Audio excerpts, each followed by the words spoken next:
So the topic that I chose to speak about today, I called it rereading the story of the destruction.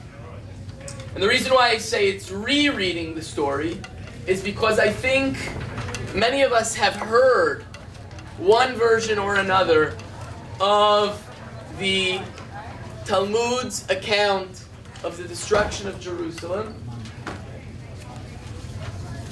However, what I'd like to do is share a bit of insight into the story that I think few people teach when they teach the story. Okay? And what I'd also like to do is point out the following thing. When the Talmud tells us stories, it very clearly picks one of 5 genres, right? One of 5 tones by which it shares its story. One of those is very sober, it's sad, and it very clearly and intentionally conveys its sadness. Okay? For example, among the stories of the destruction of the temple, the Talmud tells a story of 400 boys and girls who were taken captively to Rome to be sold in Rome in the slave trade and sex trade. Okay, when the Talmud tells that story, it's the style of the narration is very serious. What I'm about to share with you is not at all like that, yet it's a description of the destruction of the temple in Jerusalem. This, if you read it sort of from like a literary standpoint, it's like slapstick comedy. Okay, it has a Charlie Chaplin feel to it, where one event almost like haphazardly and comedically leads into another, and then that one comedically leads into the next, and then that one comedically leads into the next, and you read the story, you think they're not serious. And yet, what it's describing is the destruction of the temple and the mass exile of millions of people from a land. So, one has to ask the question, what is the narrator of this story trying to convey when he chooses this style to tell his story? Okay? What is the message that's not communicated in words here, but that is subliminally communicated in style? That's the opening question that I want you to think, to ponder as I begin to share the story of the destruction of the temple. And the Talmud begins with a verse. The verse is, Ashrei Adam Mefached Tamid. Fortunate is the person who is always afraid, vigilant, cautious. Umakshe libo. However, a person who hardens their heart, which apparently means they're too cautious, they're hyper vigilant, they're too restrained by fear, yipol bera'ah. They will fall into misfortune.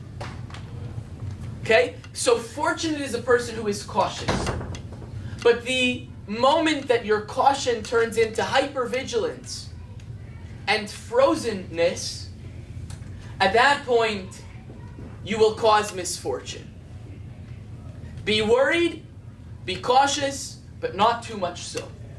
And then the Talmud tells us that the temple was destroyed because of Kamtza and Bar Kamtza.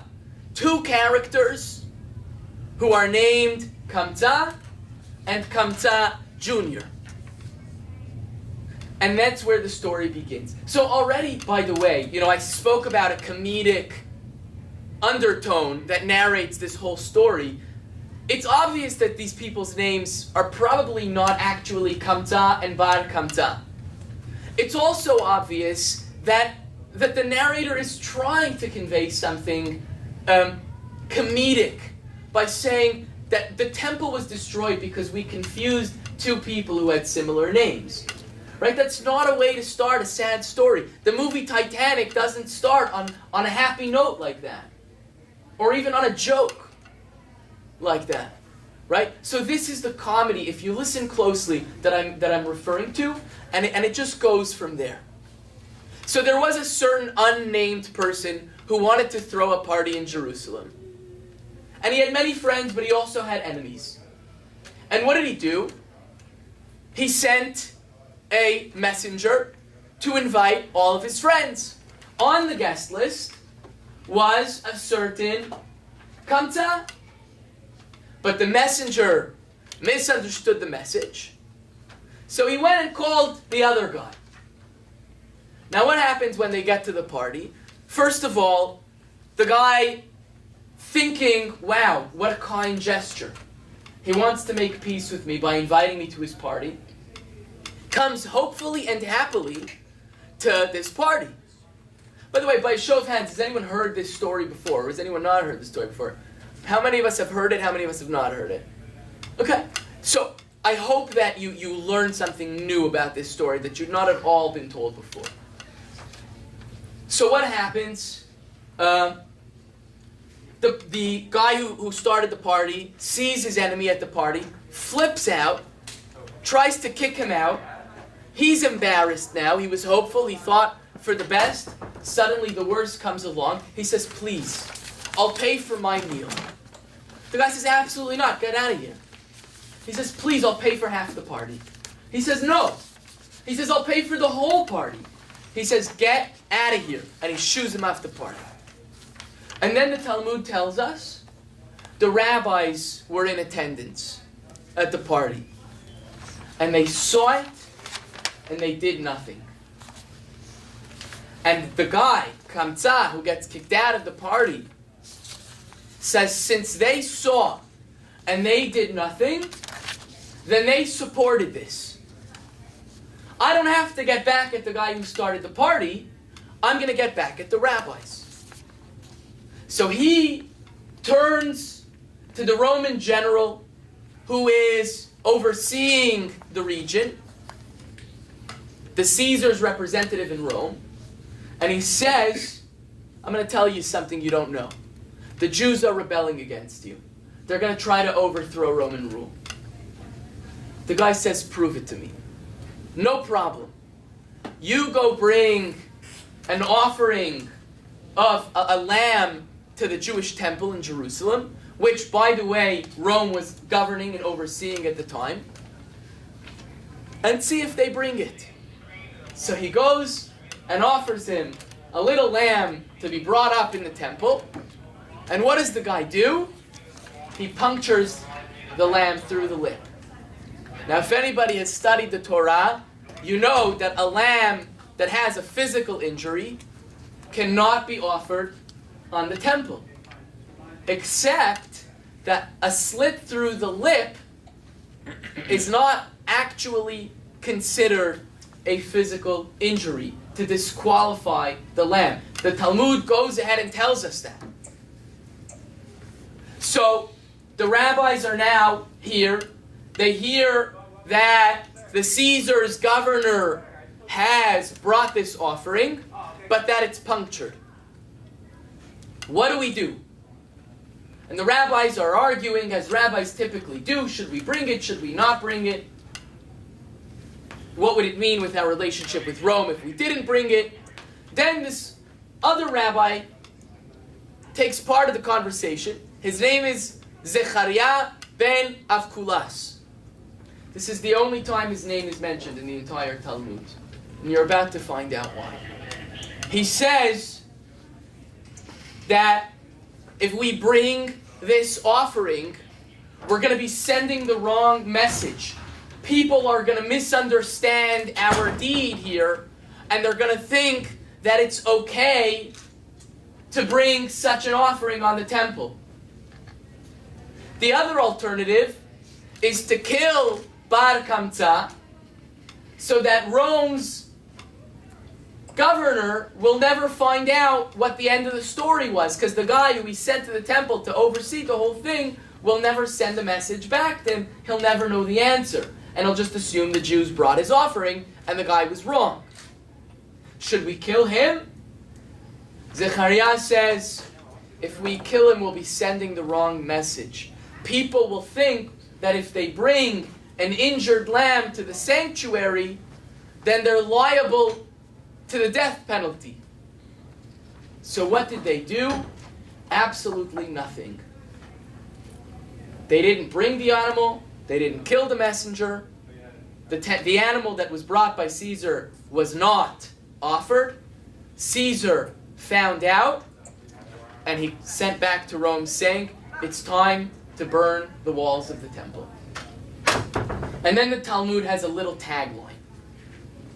It says, by meekness, by the weakness and meekness of Zechariah ben Avkulas, our temple was destroyed, our sovereignty was lost, and our nation was sent into exile. I'll pause there before continuing the story. So what do I have so far?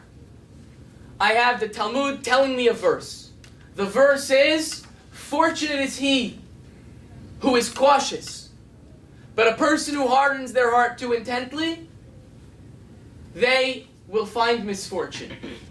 I am then told that there was a party, the wrong guy was invited, there was a whole scene at the party, the guy got mad because there were rabbis at the party who didn't interfere, and he took his revenge by lying to the Roman government and telling them that the Jews are going to attempt to overthrow Roman rule. The Roman government says, I don't even believe you. Gives it a test. There's a clear opportunity to prove the guy wrong and to appease the Romans and to continue life as normal. But that opportunity is missed, and the Romans say, it's over. Now let's start talking about messages. Do you think that the narrator of this story is serious when he says that the temple was destroyed because Sagai confused Kamsa and Bar Kamsa? Do you think he's serious when he says that? I mean, is it really the messenger who confused Kamsa and Bar Kamsa who's responsible for the destruction of Jerusalem? There are many things that could have been corrected from the moment that that messenger got the wrong guy. First of all, the guy from the banquet could have just let the guy stay at his party. Had he just let the guy stay at his party, none of this would have happened.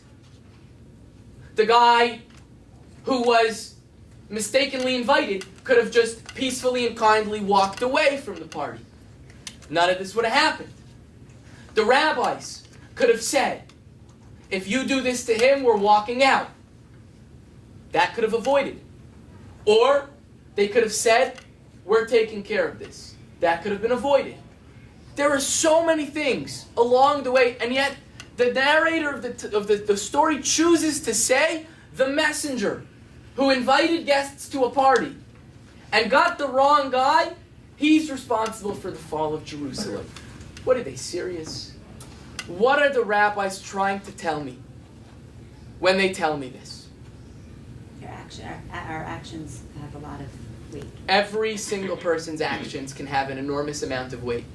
But at least make it a guilty guy. The messenger he's literally just the messenger. Why is he the guilty party? I believe, and I was first introduced to this answer in an article that's published in a book called Stories of the Babylonian Talmud, which was published by a professor at NYU, a man named Rabbi Dr. Joseph Rubinstein. I've been meaning to bring it to the synagogue. And he has a few books on stories of the Talmud. He wrote an article on this story. That's what inspires this class. He makes the following argument. You see, the reader who reads the story closely will walk away knowing full well who was responsible for the destruction of the temple. Except that the authors of the Talmud cannot say it explicitly. It would be too disrespectful to say explicitly who was responsible for the destruction of Jerusalem. But if you read the story closely, it's actually very clear. Can anybody guess at this stage of the story who it is? The rabbis. The rabbi. It's the rabbis. Yeah. You see, They're the teachers. They're the guides. it's the rabbis. Show the way. And there are two very apparent junctures in just the point of the story that I shared with you now, where the rabbis could have intervened, could have just done what they were meant to do as leaders, done what they were expected and appointed by the community to do, which is make a difficult choice when there is no apparent choice to be made, and take leadership. Opportunity number one was at the party. You see, the narrator doesn't even mention that the rabbis are going to be at the party until the guy's already kicked out. And you know what he's communicating there subtly? He's saying they might as well not have even been there. If they were really people of leadership, if they were really people who took the weight that they were given by the community seriously and wore that weight on their shoulders, the narrator would have said this man was throwing a party to be attended by the great rabbis of Jerusalem. It never even said that. Until they do something terribly wrong, we don't even know that they're at the party. Is the narrator a rabbi? The narrator is a rabbi. And that, I believe, is the reason why. That, I believe, is absolutely the reason why it's not done explicitly. At the end of the day, the predecessors of these people, the people who would take the mantle of leadership from these same individuals and see to it that Torah survived outside of Jerusalem, first in the city of Yavneh, then in Bnei Berak, and in the Galilee, and then in Bavel. Those people were they were the successors of these individuals. And so they felt strongly that to call out these individuals by name would be disrespectful and would be a disservice to the tradition that they were held responsible for carrying. Nonetheless, just because rabbinic leadership carries the mantle of tradition, and by divine providence sees to it that tradition not be lost from generation to generation, rabbinic leadership is human. No more human than Moshe himself, who failed his people when he stood at the rock and was punished by God not to enter the land. All of these people carry the mantle that was handed to them by Moshe. And the Torah never once pretends that Moshe was not human. And the Torah never once pretends that Moshe was infallible. And that is true when it comes to the destruction of Jerusalem as well. Nonetheless, to refer to them by name, the authors of the story choose that amount of respect and of decency. And that is a respectable thing. Okay? Let's continue with our analysis of the story.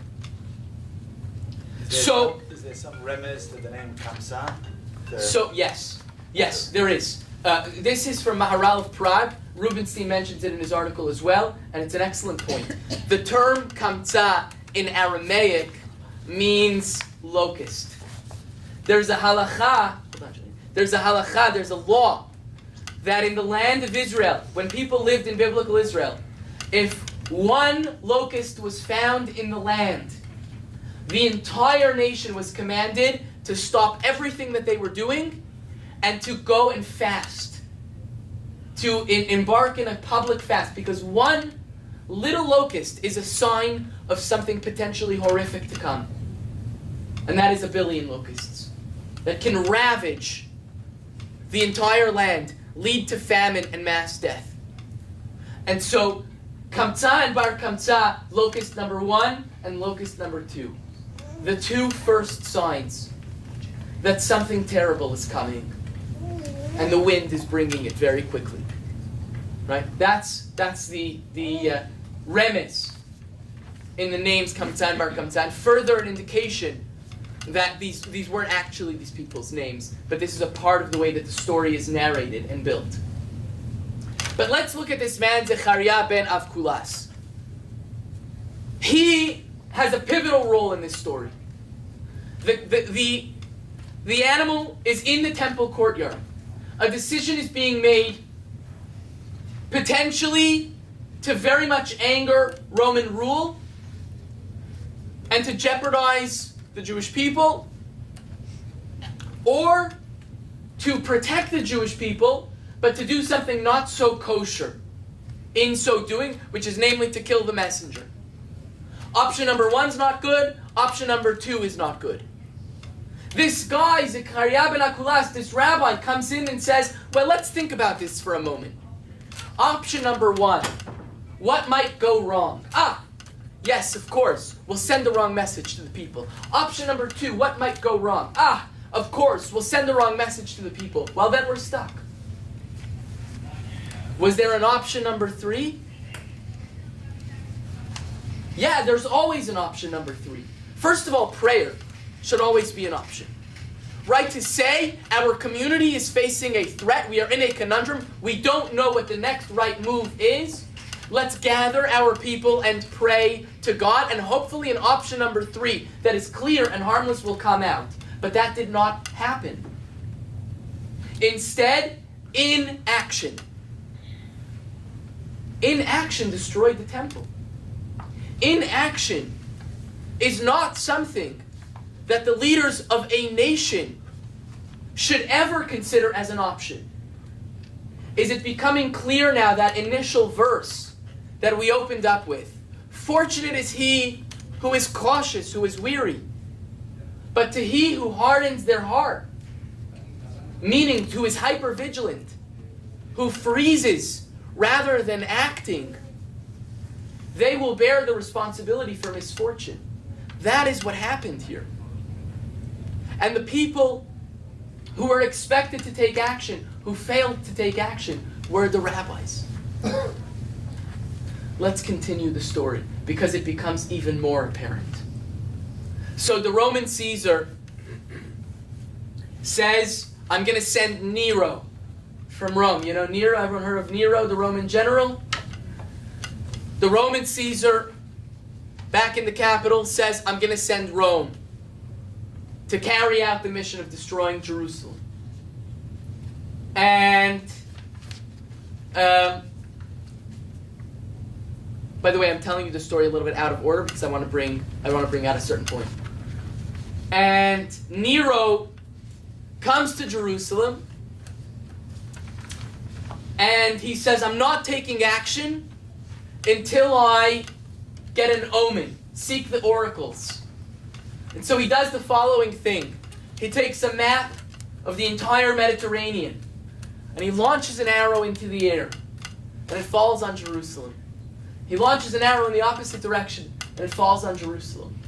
He launches yet another arrow in another direction and it falls on Jerusalem. It becomes apparent that God wants him to destroy Jerusalem. But before taking action, he turns to a Jewish child and says, what did you learn in school today? And the child says, I learned the verse that God says to the prophet, I will take vengeance from Edom, which was believed to be Rome in the 1st century BCE. I will take my vengeance from Edom for the wrath that they have caused toward my people Israel. And Nero says their God is using me. He doesn't just want me to carry out a noble mission of destroying Jerusalem. He wants me to do his dirty work. And then he'll take vengeance from me. He'll punish me for it. And you know what Nero did? He dropped the mission and converted to Judaism. And the Torah says, you know who his grandchild was? None other than Rabbi Meir. Okay? Now, the story is likely ahistorical. Okay, Nero, the famous Roman general Nero, probably never converted to Judaism. And Rabbi Meir, while we do have a tradition that Rabbi Meir was a descendant of converts, it's likely that it wasn't Nero. We don't know for sure, but it's likely that that's the case. I don't know, maybe yes, maybe no. But the point isn't the historical component here. It's that Nero just did the one thing that Zechariah ben Avkulas was supposed to do. You see, Nero also had two bad options. He can either go forward with the mission, destroy Jerusalem, but face judgment from God, or he can abort the mission, return to Rome, but lose his career, possibly face a life sentence or even a death penalty for defying Roman rule. Those were his two options at that moment. He was stuck. Much like the rabbis at the party, much like Rabbi Zechariah ben Avkulas. What does Nero do? He prays the way that he knows how to pray. Right? He seeks the oracle. Okay? We don't have oracles in Judaism. But in seeking the oracle, who does he find? God. The same God that we would pray to. What Rabbi Zechariah ben Avkulas should have done, Nero did. And he actually had a good outcome. And you know who his grandchildren were? The great rabbis who would go on to author the text that I'm citing. Rabbi Meir, whose name appears on virtually every page of the Talmud. And what's the message there? To the point, to your question before, were the authors of this story rabbis? Yes, the authors of the story were rabbis. But the authors of this story are the rabbis who gave us the Judaism that we have today. The rabbis without whom Judaism would have perished. Together with Rabbi Zechariah ben Avkulas. The successors, the people who held on. The students of Rabban Yochanan ben Zakkai, who survived the destruction and was exiled to Yavneh to rebuild the Sanhedrin and the school of Hillel. The people who would go on to put all of this into writing. They took the message from Nero. And so it's not coincidental that the Talmud specifically tells us that Nero's grandson is Rabbi Meir. Because Rabbi Meir would not have acted the way Rabbi Zechariah acted, or the way the rabbis at the banquet acted. Rabbi Meir takes his cues in leadership of the Jewish community from this Roman general. That's what the narrator is subtly trying to tell us at this point in the story. The story continues. What time is it? 1:47. So we have about 10 minutes. The story continues in the genre of slapstick. It tells us about Martha, a woman by the name of Martha. Martha, the Talmud tells us, was the wealthiest woman in Jerusalem. Her feet never touched the cobblestones of Jerusalem. She always dressed in the fanciest shoes. But as the crisis was growing, the thugs who were trying to take power away from the meek rabbis, trying to take the destiny of Jerusalem into their own hands, albeit violently. They burnt down the storehouses that could have fed the people of Jerusalem through 21 years of a siege. 21 years that was enough for Rome to eventually just back away and say, forget about it, abort mission. But these thugs who wanted war, they burnt everything. And just as they burnt everything, naturally, the price of staples, wheat and barley, skyrocketed. Most people were starving. Martha, the wealthiest woman in Jerusalem. You know what she did? She said to her messenger, "Go fast to the market and get me fine wheat." So he ran, and then he ran back and said, "Martha, there's no more fine wheat, but there's coarse wheat. Should I go get some for you?" And she says, "Yes, go." And he runs to the market, and then he runs back and he says, "Martha, there's no more coarse wheat, but there's barley. Should I get some for you?" And she says, "Yes, go." And he runs back to the market, and then he runs home and he says, "Martha, there's no more barley, but there's spelt. Should I get some for you?" And she says, "Yes," and he runs. And it's, to the point that I was making about slapstick comedy.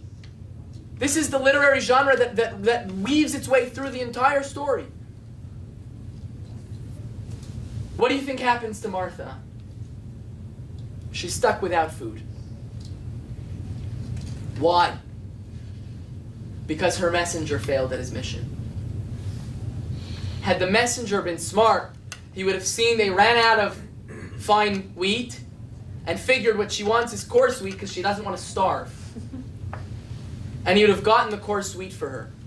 But instead, he said, "Wow, gee, this isn't exactly how I was commanded to handle the situation. I don't know what to do. I might as well do nothing and run home." You know what the silent message there is? Who's God's messenger in this world? Who are God's messengers? God's word is to be communicated to the people. He entrusted who? All of us. Who did God instruct to communicate the message to all of us? Chachamim. The Chachamim. To Moshe and those who Moshe handed the torch. This whole mini story of Martha and her servant is an allusion to the very simple fact that God had entrusted his messengers with a specific role to see to it that we are fed, so to speak. Fed with our spiritual mission. Fed with direction. Fed with knowledge. And the messenger keeps failing. Do you remember of another messenger in the story who failed his mission? Who failed his mission? Do you remember when I said that Jerusalem was destroyed because a guy confused Kamsa and Bar Kamsa? The guy who confused Kamsa and Bar Kamsa is a messenger. And if you read the remainder of the story, the word messenger, as per this interpretation, is simply a code word. Messenger just means rabbi. Because of Kamsa and Bar Kamsa, Jerusalem was destroyed essentially means because the messengers, namely the rabbis, failed at their mission. Jerusalem was destroyed. Our sovereignty was lost, and our people was launched into exile. The story doesn't end on a terrible note. There is a saving grace. There is one leader who emerges from all of this as capable and successful in saving what hasn't already been burnt. Rabban Yochanan ben Zakkai. By show of hands, we've heard the name Rabban Yochanan ben Zakkai. Right? Most of us have heard the name of Rabban Yochanan ben Zakkai. We've not heard the name Rabbi Zechariah ben Afkulas, but we did hear the name Rabban Yochanan ben Zakkai. Because he's the one of all his contemporaries who sees the gross failure and takes action to salvage the little that is left. And he risks his life to do so. He negotiates, he escapes Jerusalem, the thugs who had burnt the storehouses, and negotiates with Vespasian, the now Roman governor in Judea. And Vespasian angrily says, "Why didn't you come years ago? Why are you coming to me now?" And he says to him, "What was. I couldn't get out of the city. I was stuck. But I'm here now. And the message of I'm here now is clearly the message of what happened happened. But now, rabbinic authority is about to change its course. And he asks for three things. First, Rabbi Tzadok, the Kohen Gadol, who had foreseen the destruction of Jerusalem 40 years prior to it having happened. He was the one rabbi with great foresight, but unfortunately was ignored and mocked. He fasted for 40 years. He asked from Vespasian to please bring doctors to heal him. And the doctors successfully did heal him. He asked as well for the Sanhedrin to be spared and to be taken to Yavneh. And Yavneh became the place that trained and raised all of these successors of Hillel HaZaken. All of Bet Hillel, which would go on to become our great Mishnah. The second Rabban Gamliel, who's more frequently quoted in the Mishnah, Rabbi Yehoshua, Rabbi Elazar ben Azariah, Rabbi Eliezer. Do you recognize these names? They had a very famous Passover Seder in Bnei Barak. These were the people who went on to author the Mishnah. These were the people in whose name Torah survived. This is how the story ends. Jerusalem cannot be saved at this point. And indeed, Jerusalem is destroyed. But Jerusalem's destruction is not the end of the Jewish story. The Jewish story lives on. And it lives on by the man who witnesses all of this. And who chooses to take action in the 11th hour. And that man goes on to raise the great sages, Rabbi Akiva, Rabbi Yoshua, Rabbi Meir, Rabbi Shimon Bar Yochai. All of these people are grandchildren and great-grandchildren, not biologically, but of the school of Rabban Yochanan ben Zakkai, who spares Torah and brings it to Yavneh. And that's the end of the story. But that is how I reread the story of the destruction of Jerusalem. Chazak u'baruch.